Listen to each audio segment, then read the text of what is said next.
Hello friends, welcome to my Shali's happy cooking. இன்னைக்கு நம்ம Shali's happy குக்கிங்கில் ஒரு சூப்பரான கிட்ஸுக்கு ரொம்ப பிடிச்ச ஒரு சப்பாத்தி ரோல் தான் பார்க்க போகிறோம். இது பார்த்தீங்கன்னா கிட்ஸ்க்கு மட்டும் கிடையாது, பெரியவங்க கூட ஈவினிங்கில் பசிக்கும் போது செஞ்சு சாப்பிடலாம். இல்லைனா மார்னிங் டைமோ நைட் டைம்லையோ டின்னர் டைம்லையோ உங்களுக்கு தொட்டுக்க எதுவுமே இல்லை, சப்பாத்தி இருக்குது ஆனால் தொட்டுக்க எதுவுமே இல்லைன்னும் போது இந்த மாதிரி சிம்பிளாக செஞ்சு சாப்பிடலாம். வாங்க இது எப்படி செய்கிறதுன்னு பார்க்கலாம்.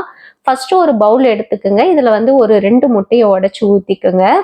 இது கூடவே ஒரு 1/4 டீஸ்பூன் அளவுக்கு மிளகுத்தூள் சேர்த்துக்குங்க. 2 டேபிள் ஸ்பூன் அளவுக்கு காய்ச்சி ஆற வச்ச பால் சேர்த்துக்குங்க. 1/4 டீஸ்பூன் அளவுக்கு உப்பு சேர்த்து இதை நல்லா பீட் பண்ணிக்கோங்க.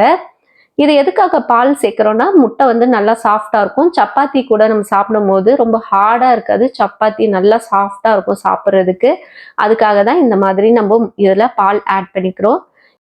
இந்த மாதிரி நல்லா பீட் பண்ணிட்டு இதுல சில்லி ஃப்ளேக்ஸ் ஒரு 1/2 டீஸ்பூன் சேர்த்துக்கிட்டு இதையும் சேர்த்து நல்லா பீட் பண்ணிக்கோங்க. இப்போ ஒரு பேன் வச்சுக்கோங்க. அதுல ஒரு 1/4 டீஸ்பூன் அளவுக்கு பட்டர் சேர்த்து அதை நல்லா ஸ்ப்ரெட் பண்ணி விட்டுருங்க. தவால எல்லா இடத்துலையும் பட்டர் இருக்கணும். இந்த மாதிரி நல்லா ஸ்ப்ரெட் பண்ணி விட்டுட்டு நம்ம இப்போ ஏற்கனவே ரெடி பண்ணி வச்ச முட்டையை இதுல அப்படியே ஊத்திருங்க. நல்லா ஸ்ப்ரெட் ஆயிடணும். நீங்க தவா சைஸ் என்னவோ அந்த அளவுக்கு முட்டையை அப்படியே ஸ்ப்ரெட் பண்ணி விட்டுருங்க. லோ ஃப்ளேம்ல வச்சுக்கோங்க. ஃப்ளேம் லோல தான் இருக்கணும்.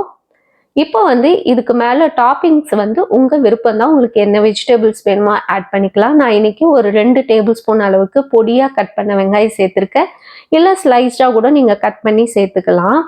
அது கூடவே 2 டேபிள் ஸ்பூன் அளவுக்கு தக்காளி சேர்த்துருக்கேன். இது உள்ள இருக்க விதையெல்லாம் நீக்கிட்டு மேல இருக்க சதையை மட்டும் பொடியா கட் பண்ணி சேர்த்துருக்கேன். ஒரு 2 டேபிள் ஸ்பூன் அளவுக்கு துருவின கேரட் ஆட் பண்ணியிருக்கேன்.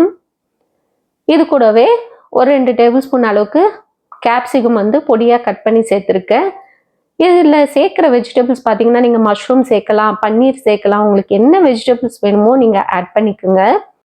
இதுக்கு மேலே கொஞ்சம் சீஸ் ஆட் பண்ணியிருக்கேன். பொடியாக கட் பண்ண சீஸ் ஒரு 3 டேபிள் ஸ்பூன் அளவுக்கு உங்களுக்கு விருப்பமான அளவுக்கு நீங்கள் சேர்த்துக்குங்க. அதிகமாகலாம் வேண்டாம், சும்மா லைட்டாக சேர்த்துட்டு இப்போ ஒரு சப்பாத்தியை இதுக்கு மேலே வச்சு நல்லா அழுத்தி விட்டுருங்க. நல்லா அழுத்தி விட்டுட்டு இந்த மாதிரி ரோல் பண்ணி விடுங்க. அப்போ அந்த முட்டையோட சப்பாத்தி நல்லா ஃபிக்ஸ் ஆகிடும். ஒரு அரை செகண்டுக்கு இந்த மாதிரி நீங்கள் பண்ணிட்டு அப்படியே விடுங்க. 1 நிமிஷம் அப்படியே விட்டுருங்க. 1 நிமிஷத்துக்கு அப்புறமா முட்டை நல்லா வெந்திருக்கும். இப்போ திருப்பி போட்டுடலாம்.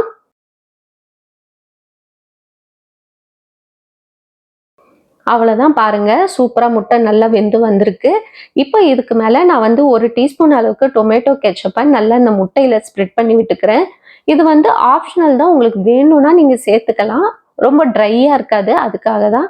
வேணும்னா சேர்த்துக்கலாம். இந்த மாதிரி இனிப்பாக வேண்டாம் அப்படின்னா நீங்கள் இதை ஸ்கிப் பண்ணிடுங்க. இப்போ இதுக்கு மேலே நல்லா இந்த மாதிரி ஸ்ப்ரெட் பண்ணி விட்ட பிறகு நான் சீஸ் ஒரு 2 டேபிள் ஸ்பூன் அளவுக்கு சீஸ் பொடியாக கட் பண்ணி அதை சேர்த்துருக்கேன். இதில் மொசிரா சீஸ் ஆட் பண்ணலாம், இல்லைன்னா ஸ்லைஸ்டு சீஸ் கியூப் இந்த மாதிரி கூட நீங்கள் ஆட் பண்ணிக்கலாம். எது வேணாலும் நீங்கள் சேர்த்துக்குங்க. அவ்வளோதான். சேர்த்துட்டு 1 நிமிஷம் வெயிட் பண்ணிவிட்டு இதை ரோல் பண்ணிடுங்க. ஒரு அருமையான சப்பாத்தி எக் ரோல் நம்மளுக்கு ரெடி ஆயிடுச்சு. இது கிட்ஸ் லஞ்ச் பாக்ஸுக்கெலாம் நீங்கள் கொடுத்து அனுப்பலாம். அழகாக சாப்பிட்ருவாங்க, நல்லா டேஸ்ட்டாக இருக்கும். லஞ்ச் பாக்ஸு திரும்பி வரும்போது காலியாக தான் வரும். அவ்வளோ ஒரு டேஸ்ட்டாக இருக்கும். செய்கிறதுக்கும் ரொம்ப ஈஸி தான். வேலை அதிகமாக இருக்கிற நேரத்தில் இந்த மாதிரி சிம்பிளாக செஞ்சு சாப்பிட்டு பாருங்கள். இந்த வீடியோ உங்களுக்கு பிடிச்சிருந்ததுன்னா மறக்காமல் லைக் பண்ணுங்கள், ஷேர் பண்ணுங்கள், சப்ஸ்கிரைப் பண்ணுங்கள் ஃப்ரெண்ட்ஸ். இன்னொரு வீடியோவில் உங்களை சந்திக்கிறேன்.